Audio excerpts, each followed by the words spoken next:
বাংলাদেশের গণতন্ত্র অকার্য করার চেষ্টা করছে ভারত। দেশের ভেতর দিয়ে ভারতের ট্রেন চলাচল জনগণ মানবে না বলে মন্তব্য করেছেন বিএনপি চেয়ারপারসনের উপদেষ্টা জয়নুল আবদিন ফারুক। আরো অনেক কিছু একে পেতে download my BL app Bangla link. জাতীয় প্রেস ক্লাবে এক বিক্ষোভ সমাবেশে এমন মন্তব্য করেন তিনি। বলেন, মুক্তিযুদ্ধের সহযোগিতা করলেও এখন বাংলাদেশের স্বাধীনতা সার্বভৌমত্বের প্রতি সম্মান নেই ভারতের। দেশটির সাথে অসম চুক্তি বাতিল এবং রেলমন্ত্রী সহ সরকারকে পদত্যাগের আহ্বান জানান জয়নুল আবদিন ফারুক।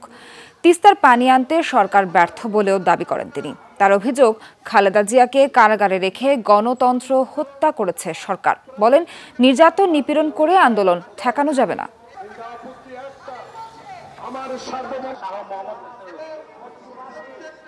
হিন্দুস্তানের সাথে ভারতের সাথে অসম চুক্তি আপনাকে বাতিল করতে হবে। এই অসম চুক্তি যদি কার্যকর করেন, বাংলাদেশের মানুষ আপনাদেরকে ক্ষমা করবে না।